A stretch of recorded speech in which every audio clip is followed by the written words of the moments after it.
Good morning, and thank you very much for the introduction. Best achievement, though, was to be able to have 3 kids and 3 grandkids. So in a way, after contributing to the world fertility. After Professor Doherty's speech, of course, this is nothing. And however, I find myself in the difficult position of translating science, evidence, and the product of research and big brains into policy and into action. As you will see, we didn't talk before the session today, but as you can see, the theme for the G7, which Italy has the honor to preside this year, is in fact global strategy, the development of a global strategy for the mitigation of effects of climate change on planetary health, which is exactly what was addressed by Professor Doherty. So in a way, we try to act on the preventive side, although our feeling is that, as it has been said, it's just too late and we can only adapt rather than mitigate the effects.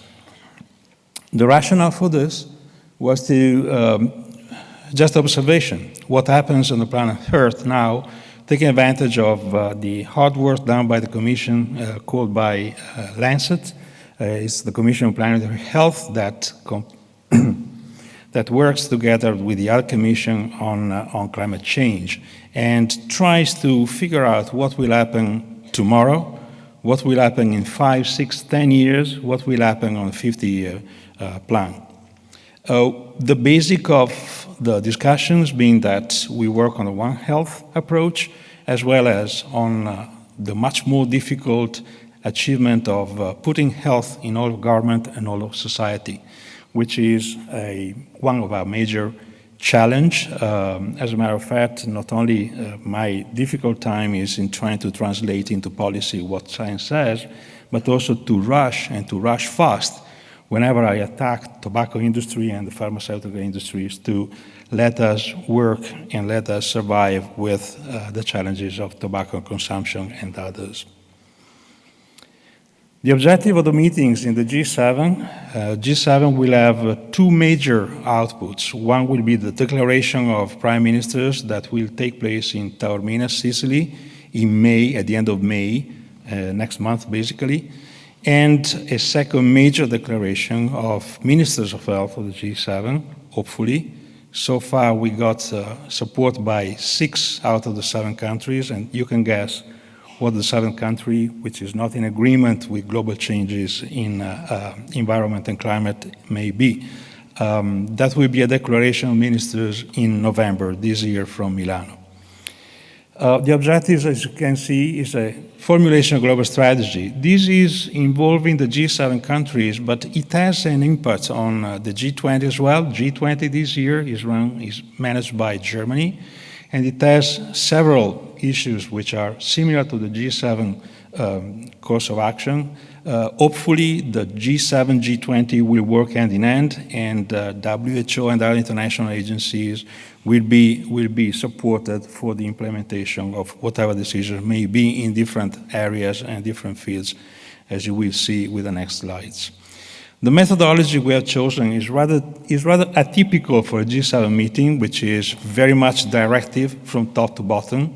We have tried to stimulate a bottom-up approach and try to involve scientists and researchers all over the world in trying to get an idea of what the expectations may be and what science can contribute and policy making can contribute in changing the way we work, the way we expect the entire business will work unless we take action now. We have developed the matrix. I will show you an example, and we will distribute a Delphi questionnaire in 2 steps. Do not be surprised if you receive our Delphi questionnaire in the next couple of months. We will request your contribution because your contribution will be critical in trying to set priorities for action. This matrix is considering the known climate drivers, different climate aspects that may interact with human and animal health. As you can see, this is a major list of the topics that we are addressing now: extreme events, physical events, heat or cold, events in different areas of the world, but also artifacts of air pollution. Air pollution is going to be identified as the 5th major risk factor for health after feeding, after nutrition, after obesity, after whatever you know is physical movement and so forth. But we also consider water excess and waterborne diseases as a specific area of concern, the food system and nutrition by and large, animal health and the animal-human interface, as it has been said very clearly by Professor Doherty, that's one of the most critical aspects, but also other issues such as migrant flows. You know that Italy is in the forefront of the migration wave in the Mediterranean area and in Europe by and large, as well as antimicrobial resistance, for which we do not have evidence enough now, but for which there is research going on that may support some conclusions on this. The Delphi questionnaire will be administered in 2 phases, as I said, and we will try to have as many respondents as possible, trying to get in contact with different aspects, different researchers, scientists from all over the world. This won't be limited to the G7 countries, of course. That will be a much larger consultation. Second phase will draw on conclusions, and the issue here is to try to build scenarios for major policymakers to understand the implications and to try to develop policies. There can't be policies implemented by just one country. They have to be policies implemented worldwide and trying to work together, having some results very fast, unless otherwise we are lost, as I said, because we can't wait for 2030 to act. This is the way the matrix looks like. You can see stream events, artifacts, whatever the list of items I've listed here. Again, the aim is to build scenarios on the short term, 2020, on the medium term, 2030, when the SDGs will expire, and an action on the long term, 2050. This is an example of how the matrix looks like. This is, for instance, vector-borne diseases. As you can see, we look at exposure, what are the factors, what is the health outcome which is linked to that, what the statement of need, what should be done, as spelled out by the expert statement can be, and the action that can derive from that, where the context is, and the background of documents and evidence that has been collected and can be produced so far, because we still need to persuade policymakers that we are on the right track and that we need to act. Water access and waterborne diseases, very much the same structure, obviously different evidence and different statements. Food system and nutrition, which is critical, as it has been said. Without food, we go nowhere. Without proper nutrition, we go nowhere, and we know that.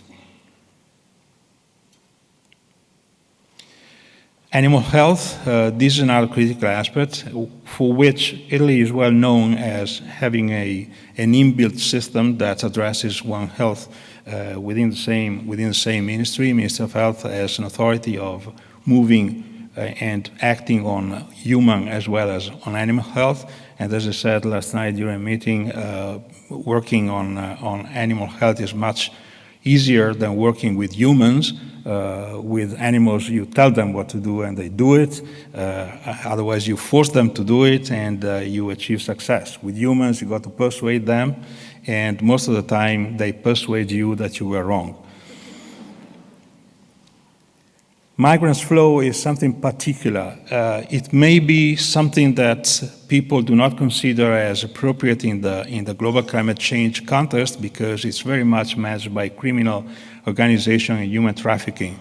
But on the real situation, we know that drought, floods, wars, whatever you name it is there, is at the root of this impressive migrants route. We host now 500,000 people just in Sicily. These are the people we rescued at the sea in the last 2 years. And of course, we can't consider them as moved and managed by criminal organizations. These are human beings and they must be rescued. Thank you very much. This is, in fact, the documented situation of arrivals from 2013 when we started doing that until 2017. And unfortunately, Italy has been left very much alone on managing this particular aspect of human health. European Union, as we may say, is very reluctant to get involved in this, and member states are also extremely reluctant to support and to share the burden. These are the migratory routes that we manage. As you can see, moving by the sea is much more difficult than moving by land. You don't cross borders, you cross the sea. And the sea there is quite dangerous. And as a matter of fact, we estimate that 3 times the deaths from Ebola crisis are now in the Mediterranean. And of course, with the Ebola, we mobilize the world. With the migrants, we mobilize nothing apart from our country. And as a conclusion of this dramatic appeal, we all welcome you to Rome in 2020. We hope you will have a great time. For us, it will be a great time because after the G7 this year, we will have the Regional Committee of the European WHO Bureau next year. 2019, we will save our strength and we make, in order to be able to manage the challenge by the World Public Health Conference in Rome 2020, but we will assist you, we will welcome you, and we will be able to show you the beauties of our cities and country. Thank you very much.